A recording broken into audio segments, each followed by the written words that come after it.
Today, let's have a quick recap of rebase, which we learned yesterday, and we'll proceed with the hands-on. A quick recap I'm going to do. Rebase is also kind of merge, right? When you merge, your commit history would be as per the parallel development, like it would be as per the exact commit orders you have done, right? Whereas the rebase, when you do rebase, the commit history would be re-written or reordered, right? And it shows the linear development. So if you want to see linear, clean log history, that's where rebase comes in. It is also kind of merge. And as of now, we are doing a rebase with the within our local branches. So let's see how this works.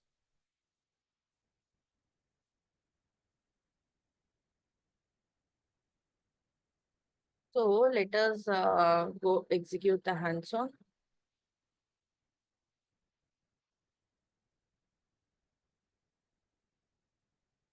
I think I did not open the right folder. One second.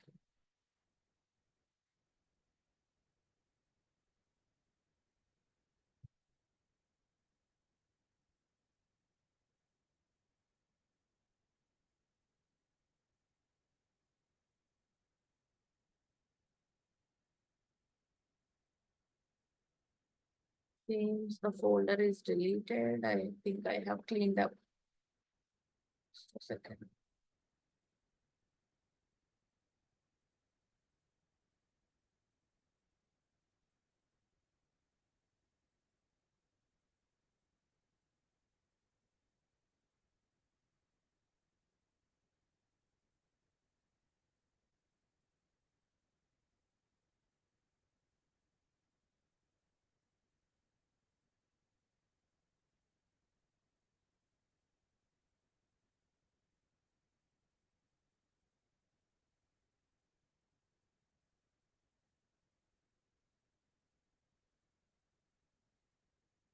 So this is the one. And let me check the status on branch master and what are all the branches I have. So I have two branches and I'm on master branch. And let me also get the log of this. Get log of master. So these are the things we have. Okay, so this is the master branch. Now what I would like to do is I would like to create some file in this master branch or else some commit in the master branch. Let's say this is commit A, this is commit B. Before creating some commits in this master, let me create a new branch. How to create a branch from master?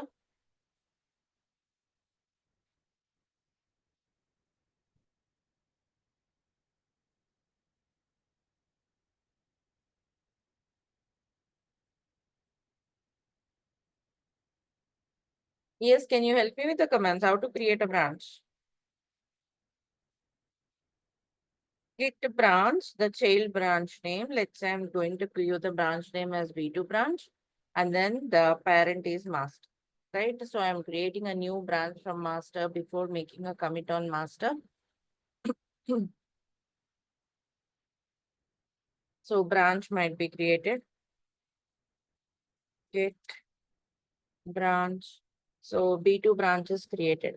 Right now, I would like to just create some commit on this master, which would be commit C. This is commit A, this is commit B. All these commits might be on B2 as well. But now I'm making a new commit here. Let's say I'm just creating a new file.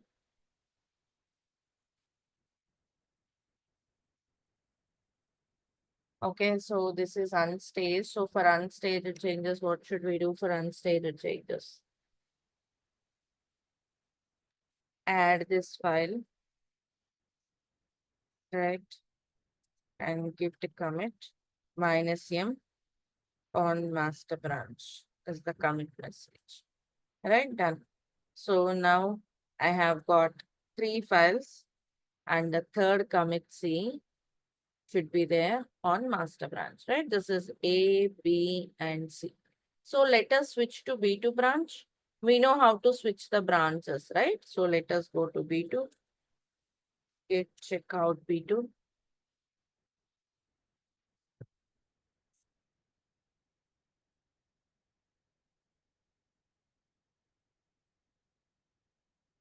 Okay, so this is the B2 branch. Now let's check the log of B2. right? We have only A and B. So here also we can make some changes. Let's say I would like to make some commits here.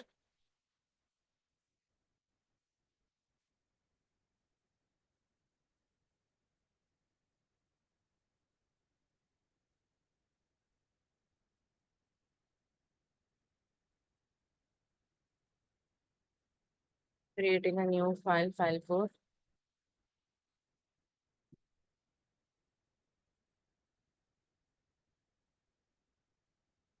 Okay. So git add, git commit minus M B2 changes is the name as well. Okay. So now you can see this is the log of B2. Okay, let me do one thing here. I'm just to observe the commit history of the destination branch. This is the commit history of B2.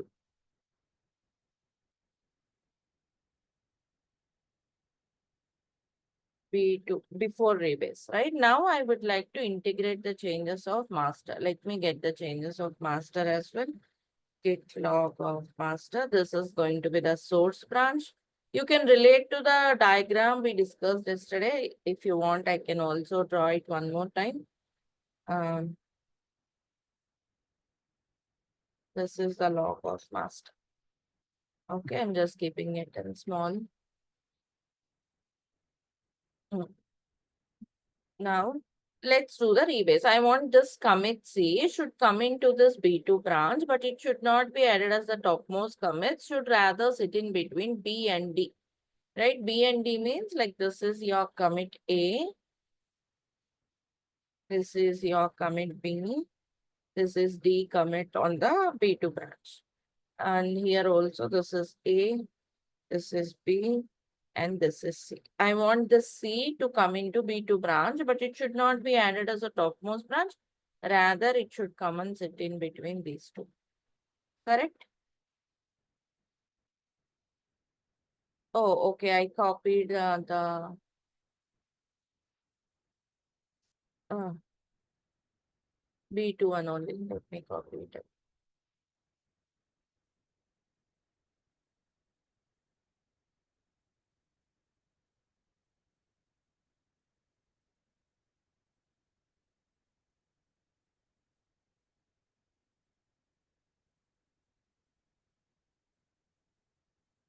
Okay. Now is it fine? Right. So now the C should come and sit in between this. So like you merge, same command, the git rebase, the source branch and the destination branch is B2. Anyway, if you are already in the destination branch, mentioning the destination branch, you don't need to write the destination branch explicitly if it is already a destination branch, right? So let us run this.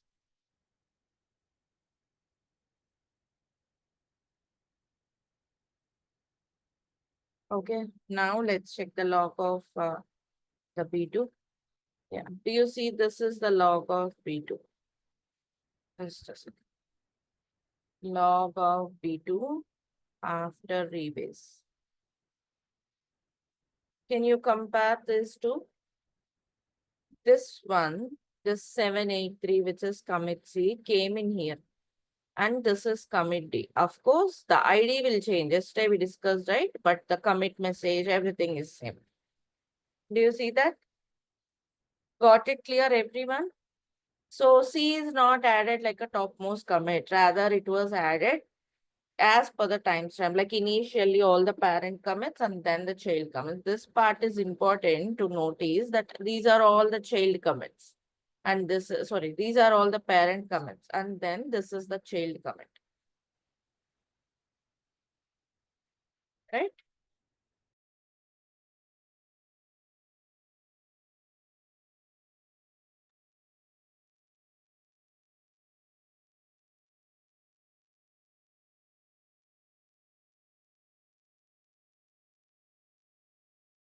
Just a second.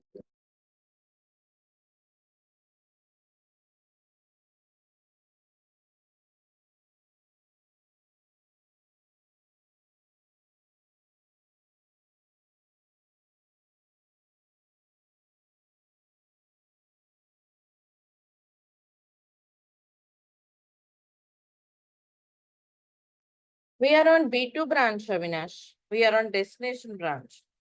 If you see, like whenever you are merging, you should be on the destination branch. Same is the case with the rebase as well. See, we are on the destination branch. This is the destination branch, right? This is the log of, this is the commit history or the log of B2.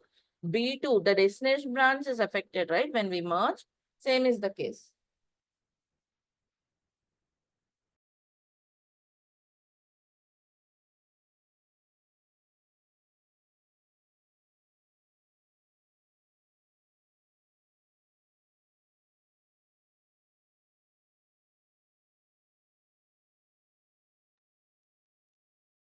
Understood the concept of rebase? Any questions? Initially, all the parent commits, then the child commits. This is what you have to notice. And here, if you see, like these are the parent commits, this is the child one. If you have merged, it would be added here. But now, rather than adding as a topmost one, it was added between B and D. This is what rebase does, and this is the rebase on the local branches.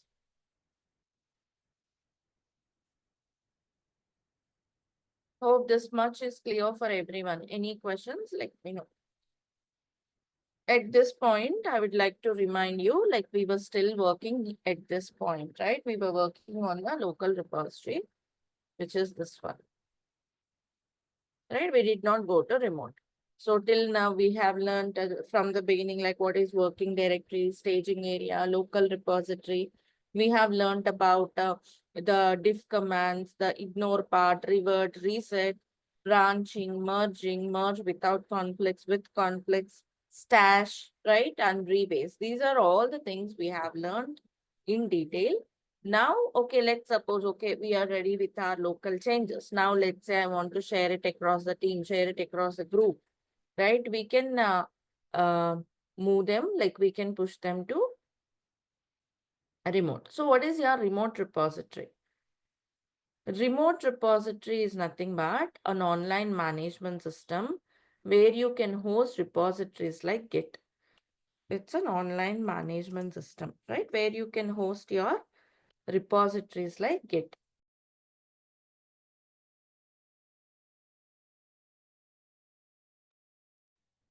Right? You can manage it. Like examples are GitHub, Bitbucket. All of these are examples for remote repositories, right? If you work with GitHub, you can very easily switch over to Bitbucket and vice versa. They are almost very similar. The UI, the options are almost similar. Within few minutes, you can get used to it. I have projects like in companies like you might be using both of them or any one of them. I have experience with the both of them. So let me take you to the GitHub. We'll be using GitHub here. So go to github.com and create a free account. Like any Gmail or Facebook account, you can create a free account very easily. You will get some username and password. Right? This is how it looks like initially. Okay. So now, okay, this is your remote repository and this is my local, okay, my local repository, my project, I'm ready. I just want to share it with others. Like we have taken a use case, assuming that it's a new project and we developed it here from the base, right? Now you want to push it. So what you can do is, see, you want to host it here and share it across the group, right? So you need an address, you need a location here as well. So what you can do is you can go here and create a new repository. Here you can give some name like some name like let's say repo1. Some repository I'm creating because we need an address here, right? So this is the one and you will get here the HTTPS URL. Copy this. Now we'll connect this local with the remote. How do you connect it? It's already local repository. I want to connect it with remote. Git remote add origin, this URL, right? What is this URL actually? This URL is nothing but the address of your remote. And what is this origin? Origin is like a keyword or else an alias name to host your local repositories. right? You can give any name. This is like a variable. Like if anyone new to these concepts of variables, you don't need to worry. Like you have done some basic maths, right? You assign some x equal to 5 or 4, whatever. So this x is called a variable, right? And it is used to store some value. And whenever you need this 5, you will refer this with x. Same is the case here. So here this is your origin is the variable or the keyword or the alias name, whatever you call it. You can give different names as well, but generally we give it as a standard as origin.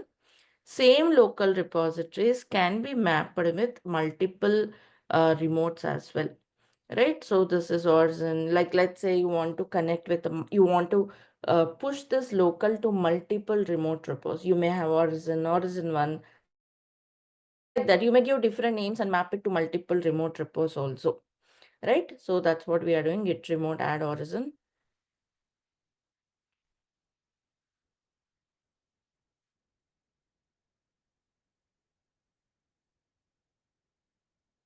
So let's run this. Now origin is set. Like let's suppose if at any point of time, if you want to see where like how your origin is set, git remote minus v means verbose. It will give you all the kind of verbose. Okay.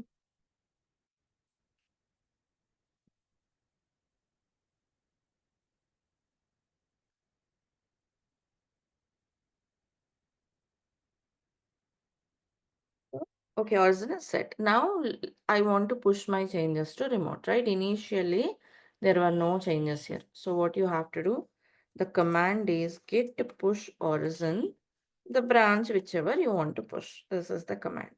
So whenever you are running this command, if it is for the first time pushing to this particular account, my username is Preeti D. If it is the first time, if you are pushing this to this account, it will prompt for credentials, like it will ask for username and password. What username and password would you provide? Which username and password we should provide here?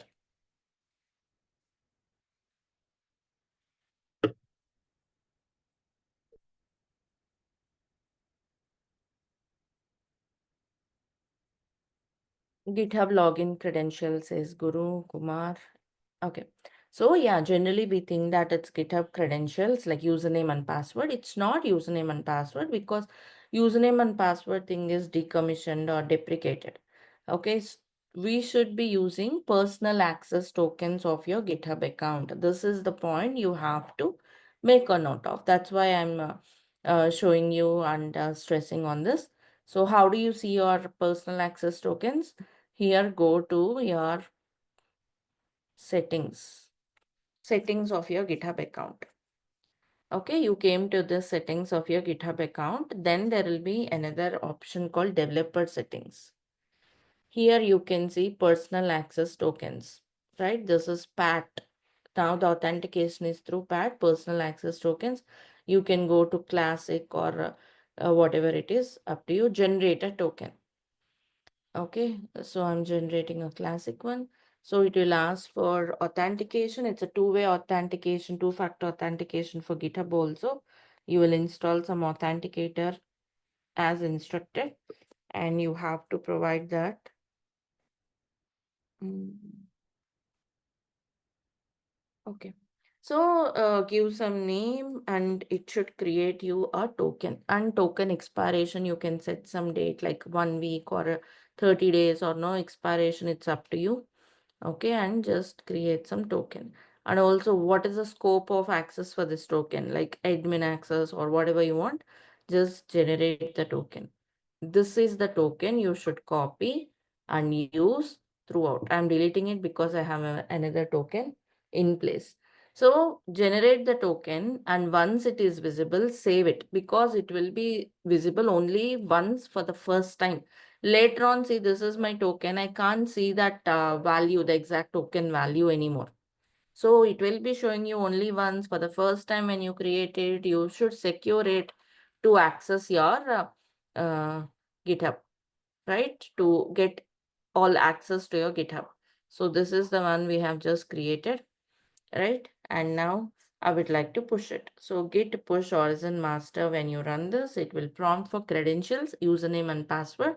You can give username as any name, any random name is fine, but the password should be that personal access token just now generated, right? So push this one.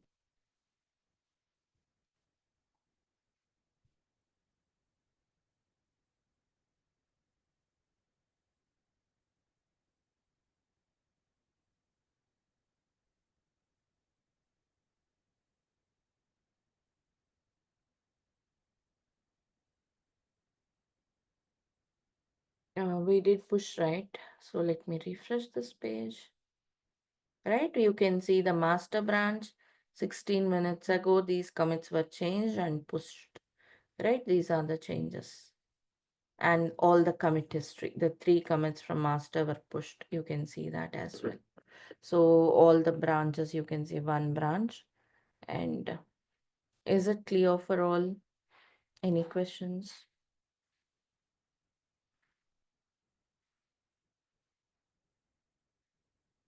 These are all the changes from my local. My local username is Preeti Dola, like it's registered as this, like I have given configured it with this username. So we are seeing it as those commits are pushed from my local. Similarly, if you want to push any other branch, git push origin, let's say feature B1. Okay, B1 might should be pushed. See here, has recent push 2 seconds ago. Earlier there was only one branch, but now there were 2 branches. You can see, and you can see that here in the drop down, right? Surendra Reddy says, where can we generate the key values? You mean the personal access token? Just now I have shown this under your account on the right hand side menu, settings, again under settings, developer settings, personal access token, the classic tokens. This is where you have to generate.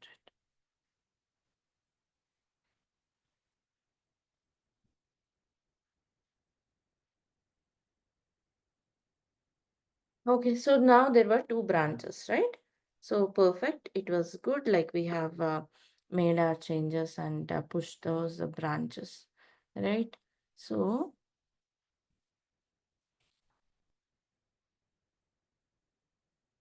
just 1 second. I'm going through the uh, ones added on the website as well.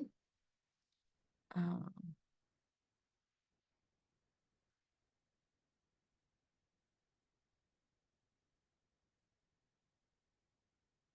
in the drive, like on the website, you have a drive link. It says Google Drive, right? You'll be navigated to the drive of the particular website, right? So there you can see all of that, whatever I'm covering on module 1, Git class 4, and the first part, you have all of that. What I mean is,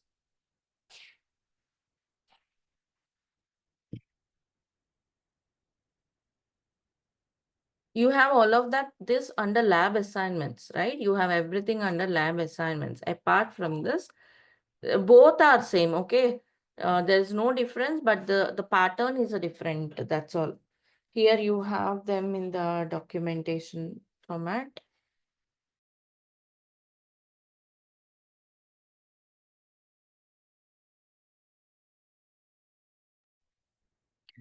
So here you can see,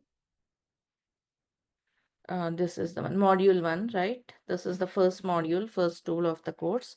And here you can see module 1, class 1, 2, 3, and so on. So as of now, whatever we are covering are here actually, and also it would be this part as well.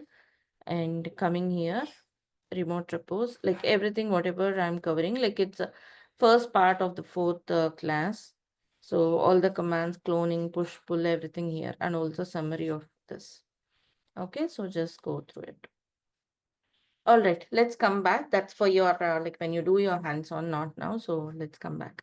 So this is how you push the branches, right? So we have pushed the branches, and here you can see there were 2 branches, And till now we have created a branches, but we did not delete a branch, right? Shall we delete a branch? Yeah, like we discussed, right? There could be permanent branches or temporary branches. So if it's a temporary branch, how do you delete it? You can see here. Now, how do you delete the branch? Git branch.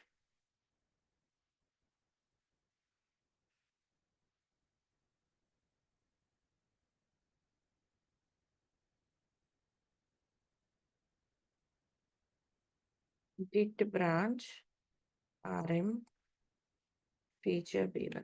So this will try to delete this branch.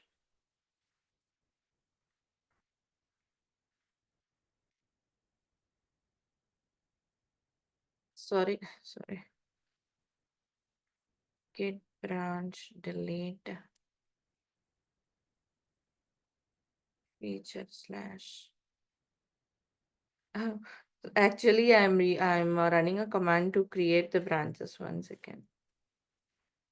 I just want to delete only locally.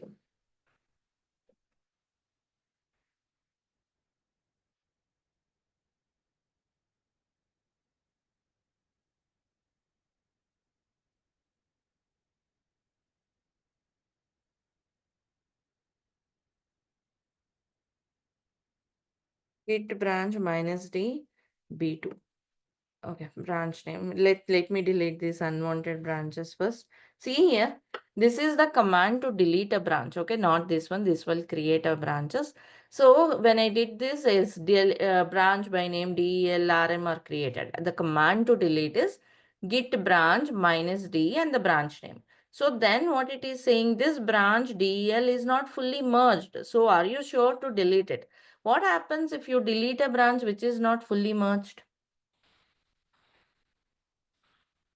What happens if you delete a branch which is not fully merged? Changes would be lost, right? So it is asking for confirmation with a capital D. So that, yes, this branch is gone. Now, if you see the branch list, DEL is no more. Similarly, I would like to delete RM as well.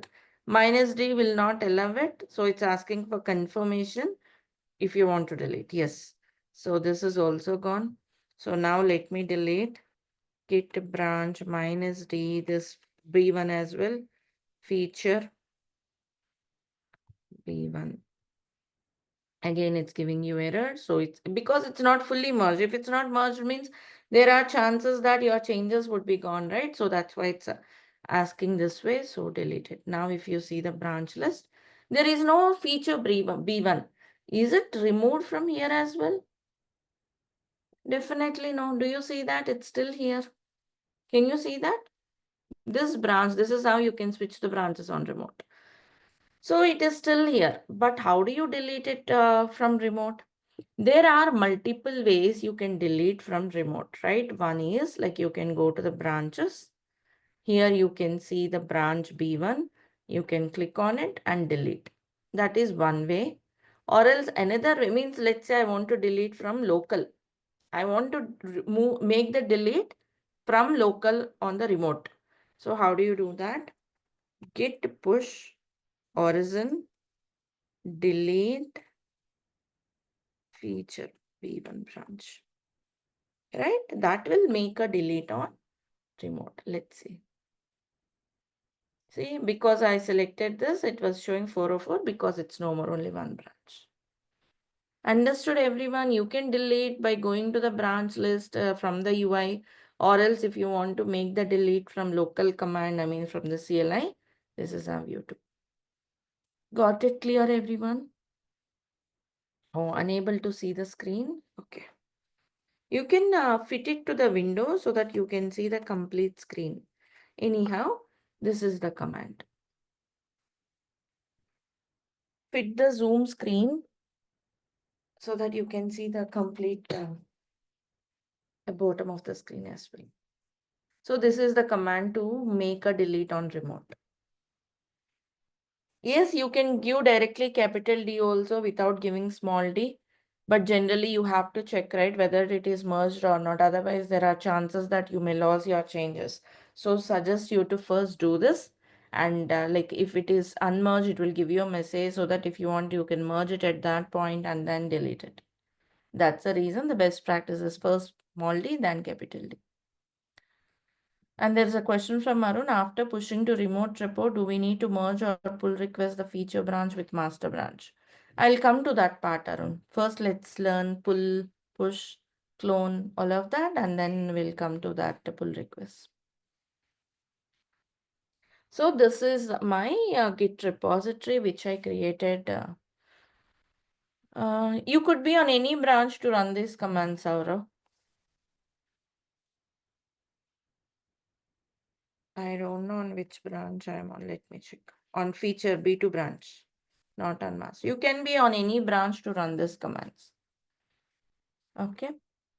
So this is the actual thing. Now, let's say we did this push and all, right? Now this git demo is a local repository and then we pushed it to remote. Now let's talk about the other use case.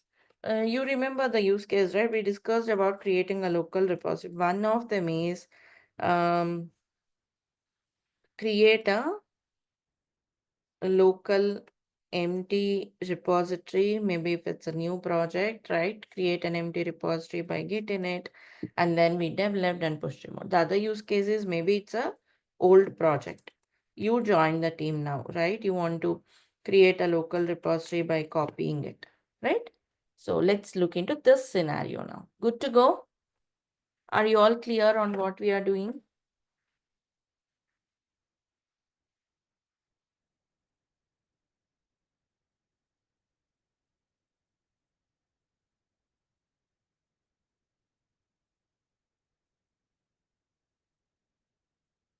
Okay.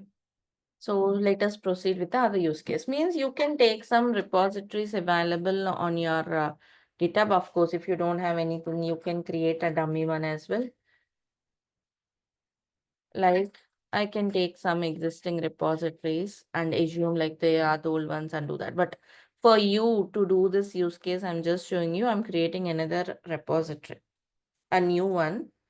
But I'll add an initialize with an empty a README file, right? Assume that's a README file I'm creating. Assume that's a file created by us, means an existing repository. Now a repo2 is created with that README and one commit and one file. Assume it could be like a multiple files, multiple comments, already existing repo, right? Now I want to copy from here and create a local repository. Will this do? Yes.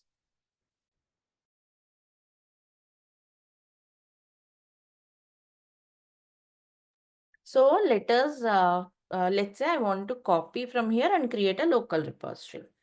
So now come here again. This is already a local repository. Okay, let me put it this way. This is my local repository called a folder called git demo on my laptop. Here dot I did git init, and this will have .git folder, means it's a local repository.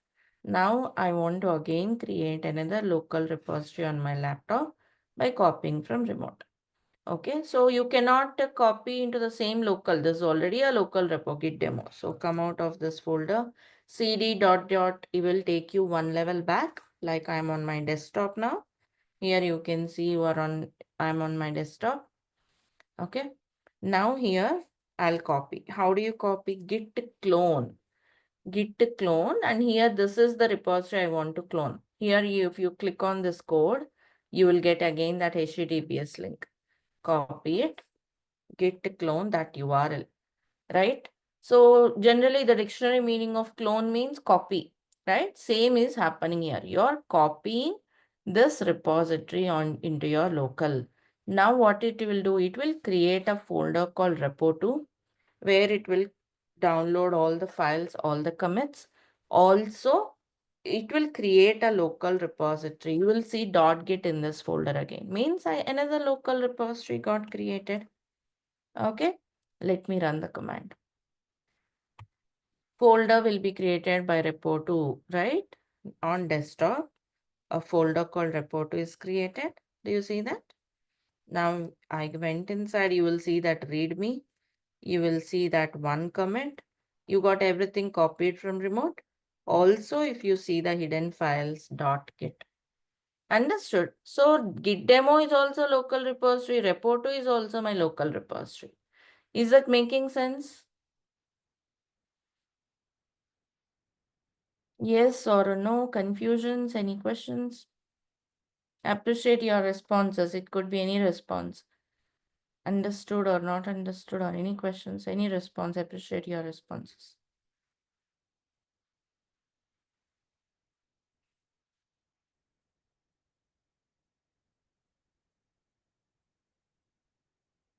Clear everyone with this? How we created this? Copy from remote and create a local. I would like to open that in the terminal, I mean on the Explorer as well. Open the folder on the desktop. Yes, this is the one I'm seeing. So uh, this is the terminal, right? Okay, there were some questions. That bracket has 3 parameters. What are those? Which bracket? Related to head after you clone. The commit history, you mean?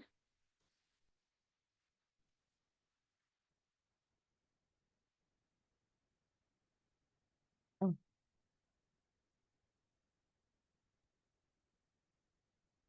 this one. That's a commit history. The branch name.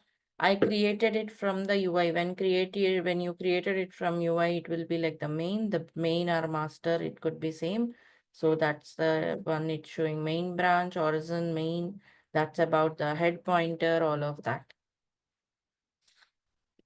So now, yes, you have got that README, a dummy README, no content, but yes, a file you have got, a commits you have got, everything copied. It could be 100 commits, 100 files, everything will get copied into your local repository. Local repository is created, right? So fine. It's again another local repository, right? I can create a files like I did before. Let's say file1.txt. Okay. I can make any changes. The same old story, right? It's after all a local repository. So git add, git commit, -m, local changes, something like this. And then git status, right? You can see all of that here.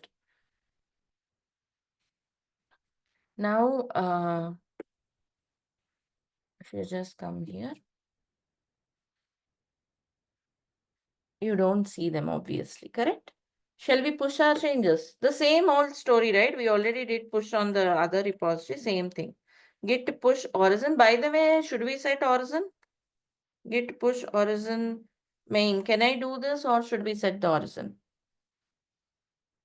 Here you remember, right? We connected it with the command git remote add origin and the URL. That's how we connected. But here, because we already did git clone, origin would be set.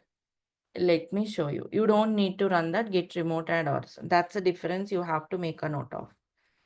Git remote -v.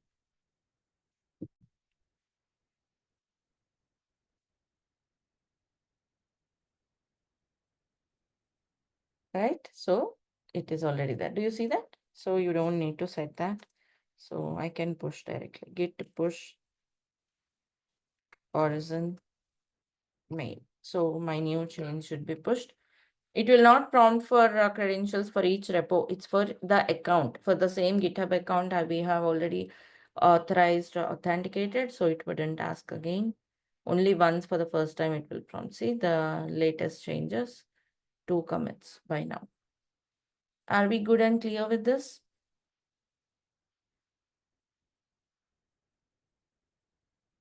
Shall we move on? Okay, now let us take up something interesting. Okay, we have we have copied from remote, created this, but this repository is shared across multiple users, multiple collaborators, right? Many people might be making some changes here. So let's suppose I'm making some change from the UI, from this user interface, assuming someone else have pushed the changes.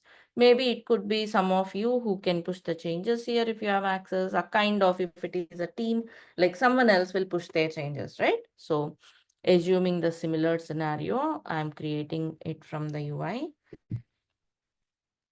Someone have created this.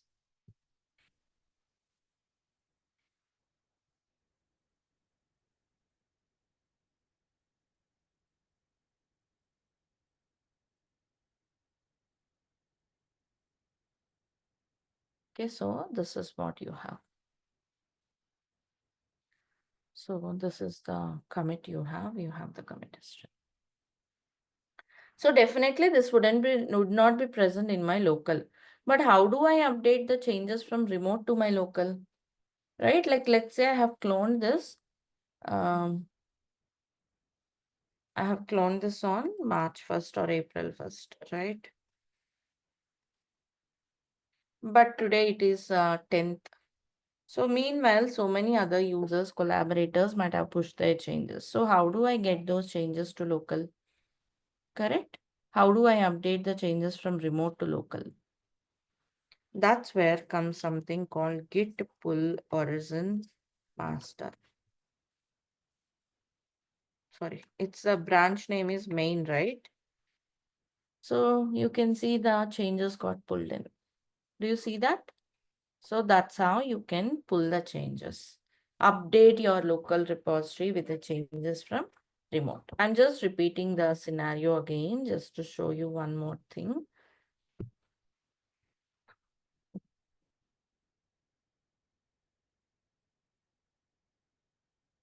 Okay, this is the content. You may add some configurations or whatever you want. I'm just adding a dummy line and committing it.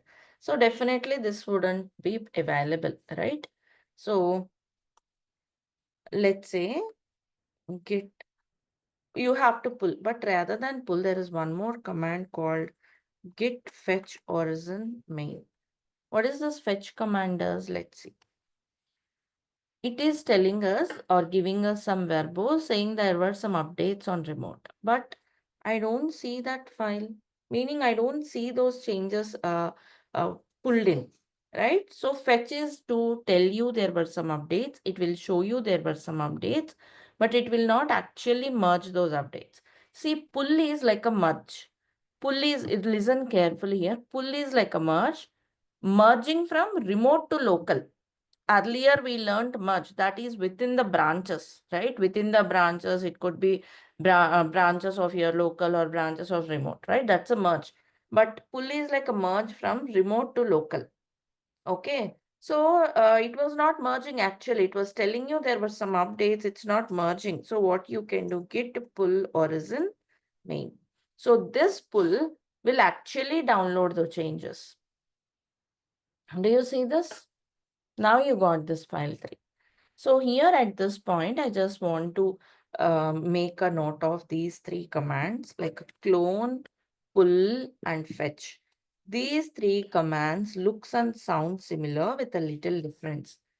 Clone is, it will copy and create a local repository. It will copy the entire repository and create a local repository. Create a local repository and you use it only for the first time. You can't just keep on doing clone. From second time, if you do clone, it will not allow you. It will give you an error. Whereas pull is to update the local repository with the changes from remote. Because like I told you, I might have cloned on April 1st. Later on, if you want to get the updates, that's where you will pull. Fetch is, it will show the updates. So show if there are any updates. That's all. Actually, the one in action will be pull. On regular basis, we do this pull. Pull can be understood like fetch plus merge. Fetch will just tell you, like give you some verbose if there were some updates. But pull will actually merge or download those changes. Are these 3 commands clear? You need to have clarity on these commands. These commands are very well used and also important from the point of interview, like the differences between them.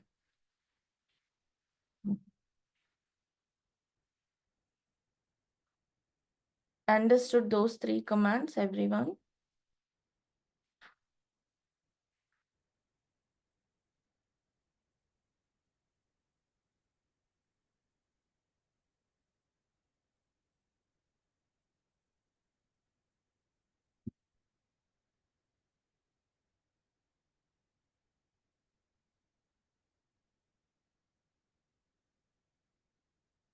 If this much is clear, we'll go for the next interesting part. Good to go.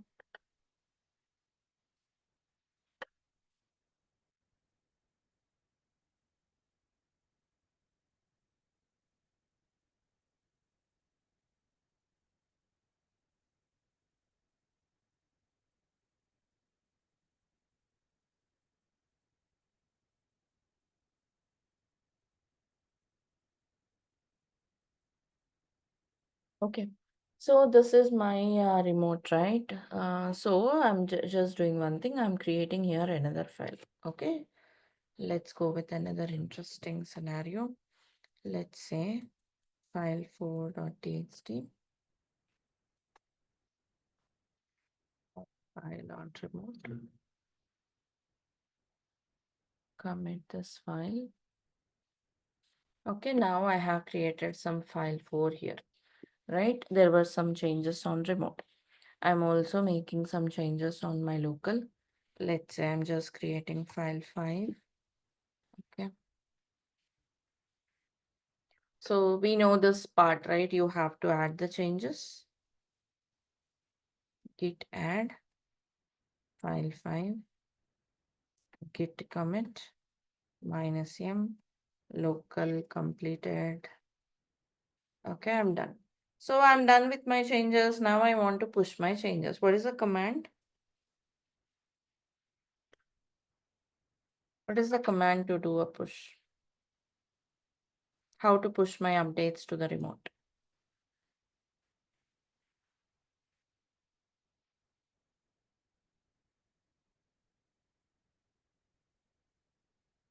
Git push, right? So let me do that. Git push origin. Here the branch name is main, so I'm doing git push origin main. So what happens now? Will it allow pushing? Let's see what happens. Mm, I'm getting some error. Failed to push some references. It failed to push and it is saying, see, whenever you get an error, reading the error message is important. Updates were rejected because the remote contains work that you do not have locally. Remote contains some work that you do not have locally. What does it mean?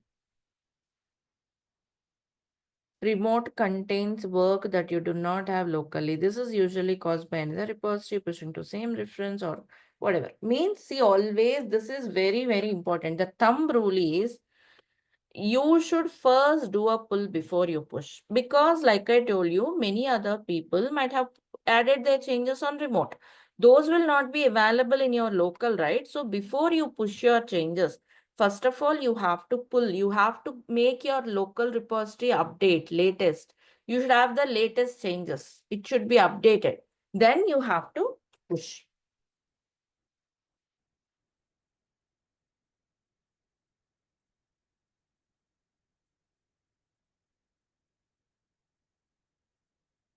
Right? So now, first you have to do a pull. So what do? Git pull origin main. This is what you have to do. So when you pull this, yes, first you get the updates, then you have to make a push. Here I have to show you one more interesting thing. So firstly, you have to do a pull, right? Git pull origin main, and then later on, git push. This is what you have to do. But what happens is whenever you are pulling it, right, you get one commit into your local repository, right? Here I will add it, +1. Okay, then you already have one commit here, correct? Which you are trying to push. So you have almost two. So by the time you push here, git push origin main, total 2 commits will be pushed onto remote. This is what happens when you do a pull. To avoid this means the second push, 2 commits because one is when you are pulling and the other one is your actual commit. To avoid this, what you have to do is git pull with rebase, git pull -r, git pull origin main with rebase. So what happens?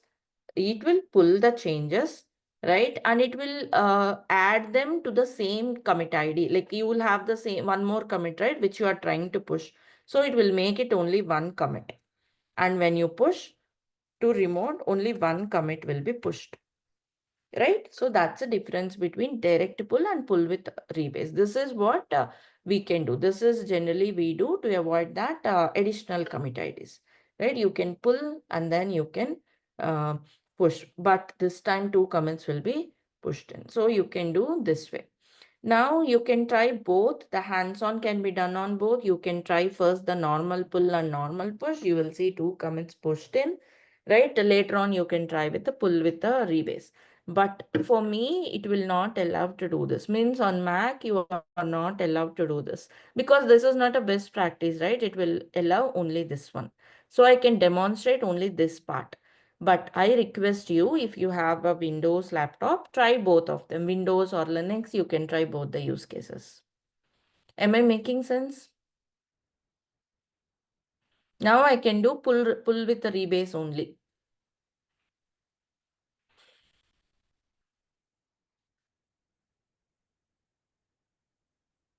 Can I go ahead and do the pull with rebase? And before that, before pulling it, let me show you here.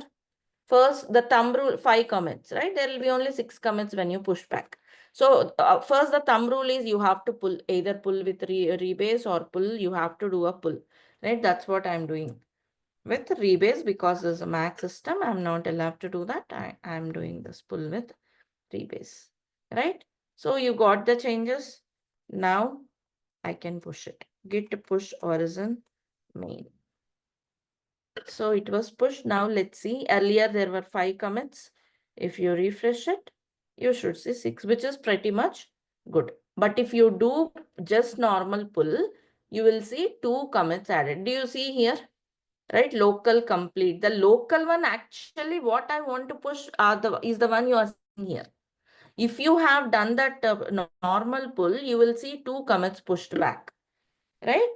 So just observe that if you have any other different operating system. Is the scenario clear? The thumb rule or the point you have to make a notice before you push your changes, always you have to do a pull. In layman terms, you should have the latest copy of the repository because you might have cloned on April 1st. You cannot directly push your changes today on April 10th. You have to first do a pull because so many other changes might have went into remote during these 9 days. Got the point clear, everyone? Are we good and clear?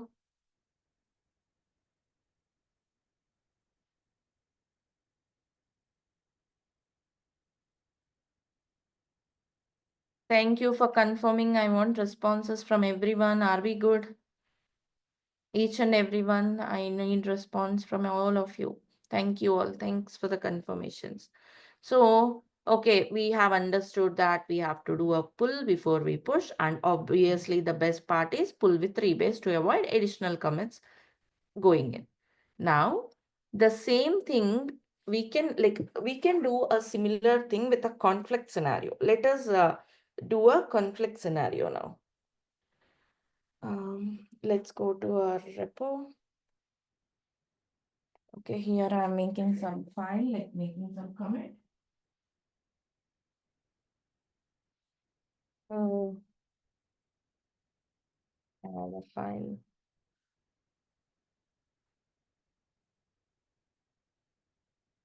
and demo.txt. Okay. Assume this commit is done by someone on the remote, right? Someone else is pushing this change. Right, and the user who made this change is Preeti D. This is the user who made this change. It's a demo.txt. Okay, fine. Some changes went here. Sorry. Okay, this is the one. All right, and there were 7 comments actually here. Now, in local, like I'm not bothered about who is working on which files. I'm creating a same file. Hmm.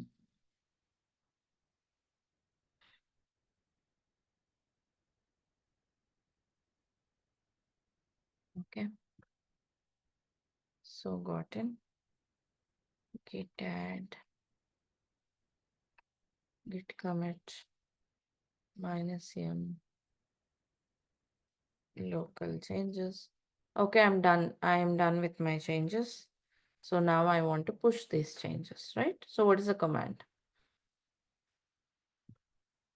Git push origin main.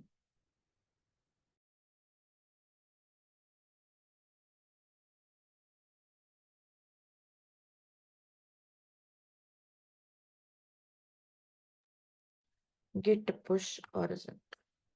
See, updates were rejected because you don't have work locally. It's same thing, right? Because just some time back, someone else made some commit, right? That is 1 minute back. That's not there in my local. So thumb rule is like I'm pushing, I have to pull.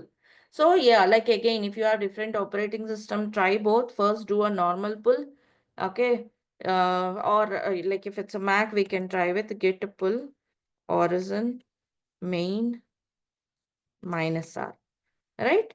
Now, yes, it's a pulling with rebase, but yes, this is where you get a conflict. Let me do it. See, everything is same. Before pushing, you will pull, right? You pull with rebase instead of a normal pull. That's all. And anyway, whether you pull with rebase or without rebase, you will get a conflict. Why? The reason again, same. Why are you getting a conflict? Source is missing some commits. What is the source? What is the source here? Pulling means from remote to local, right? So remote is your source. Local is the destination. So remote is missing some comments which are there on destination. Means this destination demo.txt is having some commits. 1 second. We are pulling from remote to local, right? Yeah, source is missing. The remote is missing this commits, right? So you get a conflict. And here, yeah, you are seeing again the same. Again, the same. How do you resolve is same. Edit the file like how you want it to be. If you are using editors like IntelliJ, VS Code editor, you have these options. You can use them and edit them easily. But the difference is you sit with the person with whom you get the conflict. That is the only difference. How do you know with whom you got the conflict? Git log will tell you. See, this is your local one, right? This is your remote one. Remote username, remote user credentials will be present here. Credentials in the sense username, right? Because see here, Preeti D, you see the username of the remote. See, this is the username. That's how you sit with the person with whom you got the conflict. They will sit together, discuss, decide which changes to keep, which changes not, and then that's how they'll commit the result. Got it right, all of you? Understood this much? Are we clear? This is the only difference. The reason for conflict is same. How do you resolve is same. Only the difference is you sit with the person with whom you got the conflict, discuss and decide. Earlier, it's only within my local. So those are my own changes. I had made a decision. But now you have to connect with the person with whom you got the conflict. They will discuss and decide the changes, what to keep, what not to keep, and how the file should look like. Good to go now? So you can decide like only the current changes or incoming one or both, and you can decide. I'm again giving both. So I made those changes, right?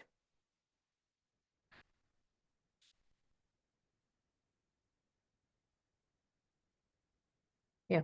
So we did those. Whenever you make any change, what do you do? Like add and commit, right?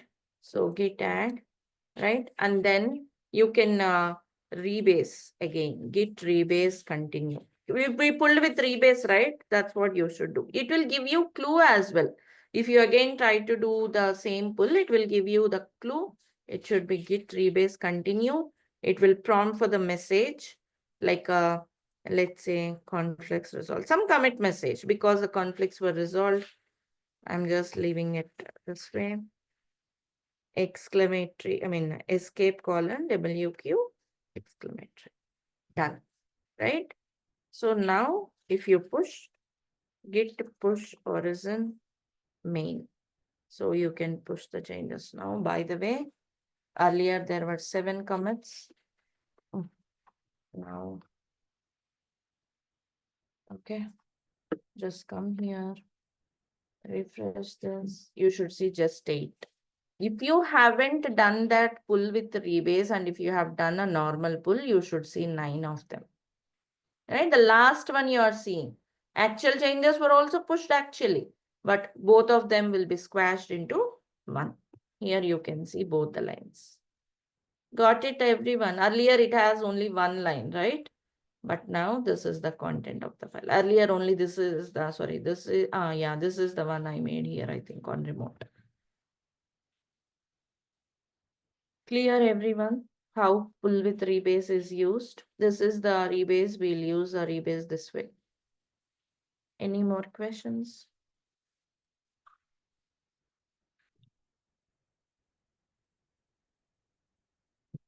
Are we good till this part?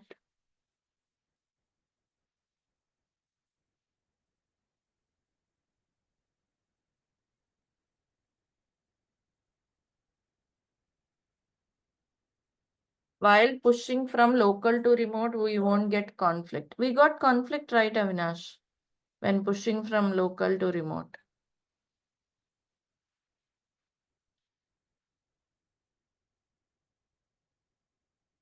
You are pushing something from local to remote means, yes, you will get a conflict. If your repositories are updated thoroughly, right? Like if it is, let's say, you don't have anything to pull, you will directly push. But at the point, whenever you pulled itself, you will see the conflicts. Someone else have made the file, same file changes means, and if source that remote is missing some comments, definitely you will see a conflict. So this is how you have a conflict and resolve the conflicts. And now let me talk about something um, interesting and important. So this is your repository.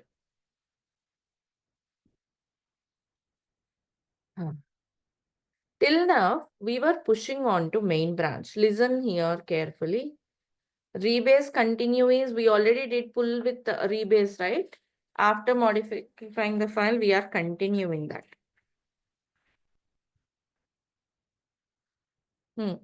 We did this, right? We actually did this. Then we got a conflict. Okay, let me take this one. This is the last one. So we did this, we got a conflict. So because we got a conflict, we modified the file, added that file, right? Rebase is actually the one which is running. So we are continuing that rebase so that it will make a commit and push to remote. After modifying the file, you have to commit and push to remote, right? That's what is taken care by this. Means just understand we modified a file. This will make that commit and then push to origin. But it will not a separate commit. It will squash the last two commits into one and push the final one to remote.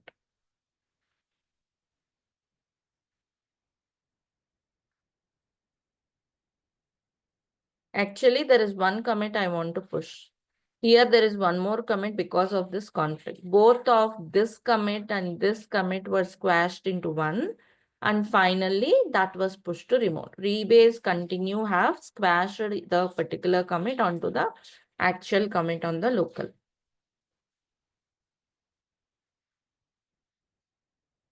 Execute once from your end, right? Step by step, whatever we have done, and analyze, pause and analyze on each step. It will be more clear for you. And then also watch the recording and do the hands-on parallel. It makes more sense. Okay. So coming here to this repo too, till now we are making changes pushing to main. But in reality, main branch, you cannot directly push the changes.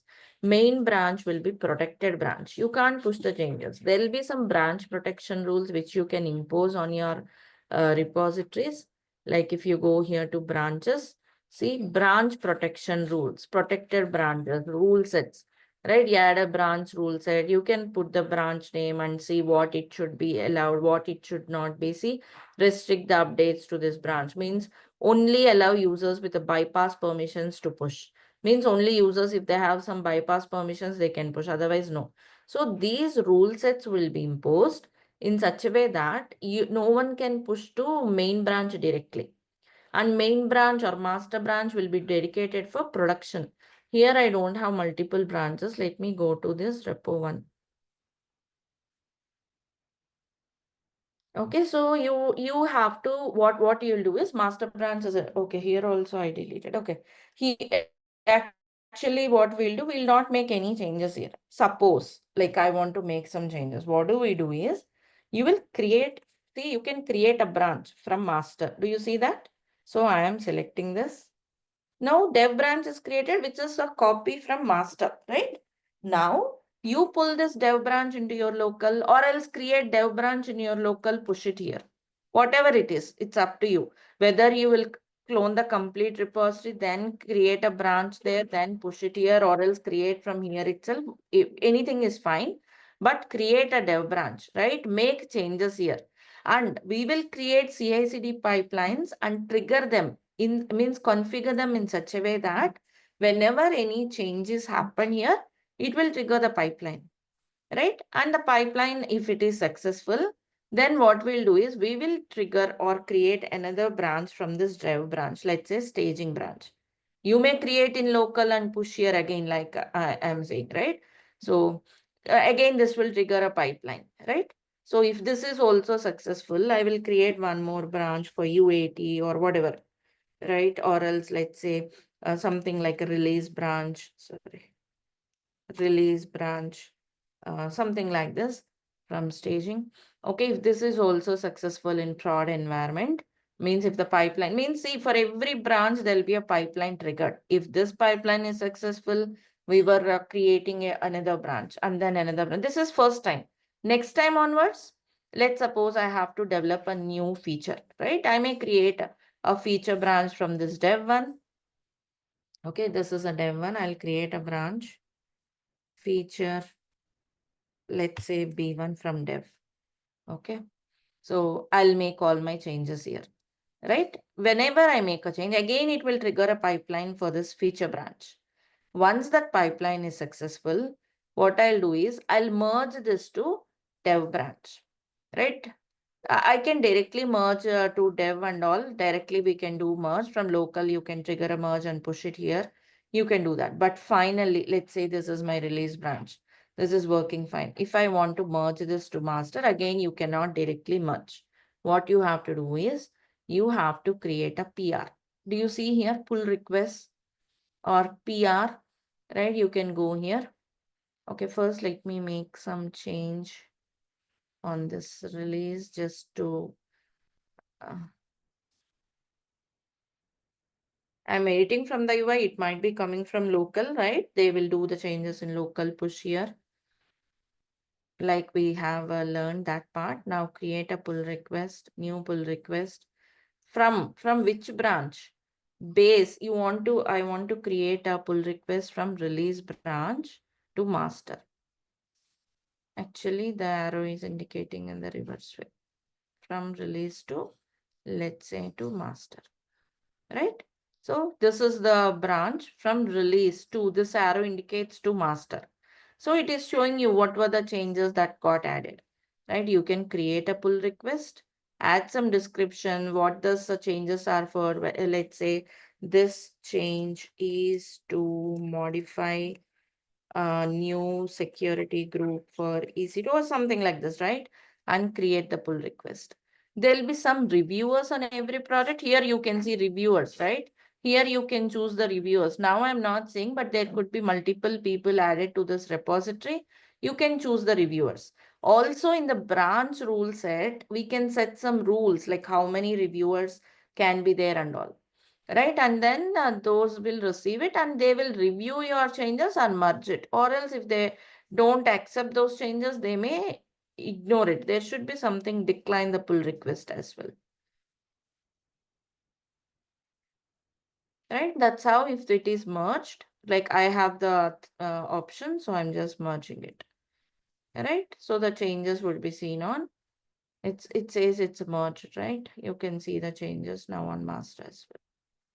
That's how changes will be moved to master. Understood, everyone? So this settings, adding the reviewers, adding the branch rule set, you will not have, like everyone will not have access to it. Like an admin access only can do these changes, like creating branch protection rules, creating the review, adding the reviewers, all of that. It may need not be a DevOps person who will do it. It could be a Bitbucket or GitHub admin who will do that. And also the branch protection rules depends on the projects, how they want their projects to be depends on, again, it should come from that particular application owner. They will decide what kind of protection rules they should have and all. Accordingly, changes will be pushed or pulled. Got an idea, everyone? It's a pull request on GitHub. It is a merge request on Bitbucket. The name might be slightly different, but yeah. Understood, everyone? And it's not DevOps role to create these pull requests or write the branch protection rules or add the collaborators. Okay.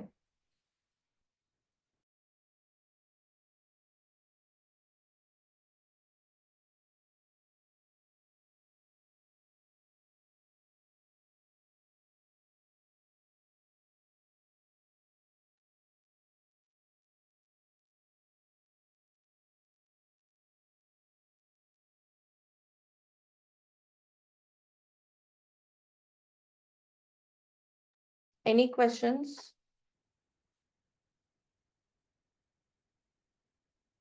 So master branch, you cannot directly push and pull like we did till now.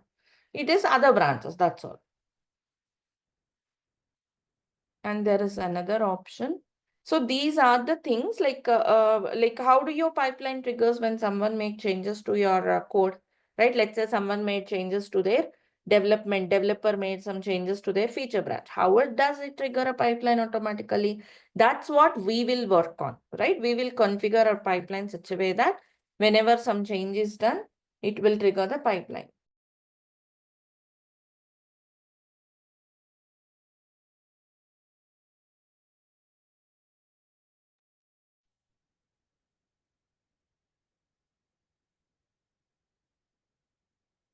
Clear, everyone? Any questions?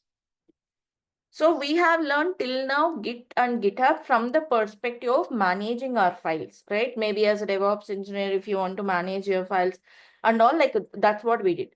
So now we will work on integrating it in the CI/CD pipeline. That part is still left over. And before we go to that part, we have to have our Jenkins study. So to have our Jenkins study, again, we'll first cover the Linux basics. Then we'll start with our Jenkins. And then we'll come back and add this GitHub integration into the Jenkins pipelines. And that's the plan. And there is one more option here you are seeing, right? Fork. This is again an option. Like if you see some repositories, open source repositories or repositories in your project which you want to clone, like let's say there could be some open source projects, right? Like Docker and all. If you want to contribute or develop on top of it, see, fork your own copy. So if you fork it, it will be added into your own account, into your own GitHub account. And you can make any changes there and they'll not be visible to the original one, right? That's how you can contribute to open source projects. Even you can fork my repositories like repo1. So the same will be added into your account and you can make changes there, right? You can click on this fork and it will be added into your account. Let me show you some forked projects.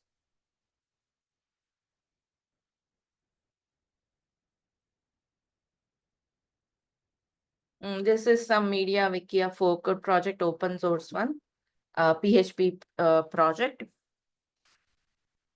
Just I'm showing like the concept of forking. It will be added here. I can make any changes and then raise a pull request to the original one to contribute to the open source projects. Okay. So this is all about Git and GitHub. It's not completed. We learned it. Now we have to integrate it in the pipeline. That part is still there. Any more questions you have? Any questions from anyone? And the branching strategy, again, we'll discuss once we start our pipelines. Today, I have given an idea, right? Like you will be creating a pipeline for everything. And once it is successful, you keep on moving them to the next environments like the staging, pre-prod and all. and then to the main branch or master branch. We will also implement that with our CI/CD pipelines.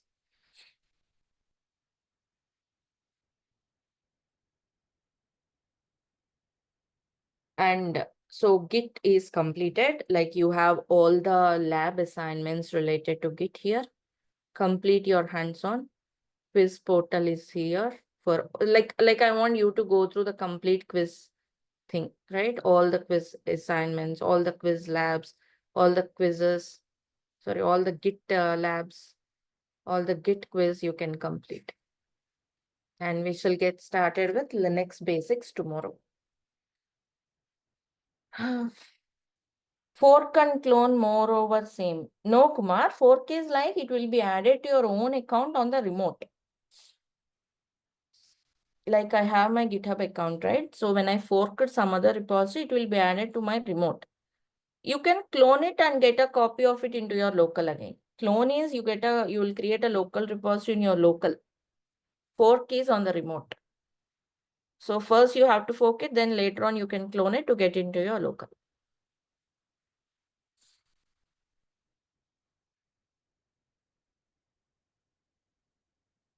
So whatever I have covered is more than enough. I have covered more than the content which we never use actually in our projects. I have covered those things as well.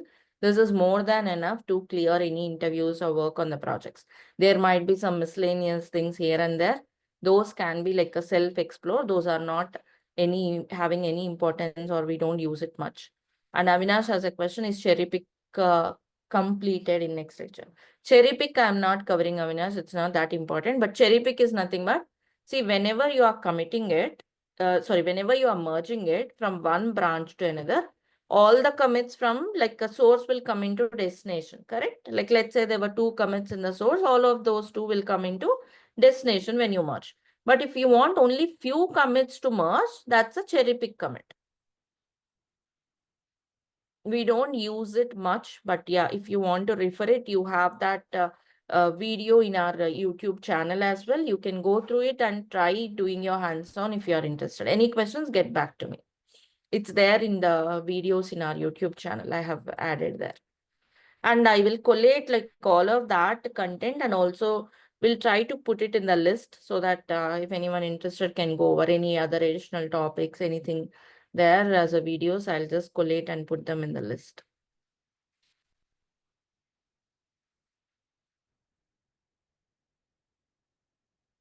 We have almost spent like 4 days on the Git part, right? Which is more than enough. Do the thorough hands-on, and I have covered almost everything, whichever is needed for you as a DevOps engineer. Right. And like I told you, right, any options if you need git log help command or git stash help command will give you with the different options. You should know that, right? So that you can explore. Not that everyone, it's not expected that you have to buy out all the options or memorize it. No, but you should be, you are expected to know like, okay, you can explore this way. You can search like this for those options. That knowledge one should have so that they can work on any other options you come across in the projects.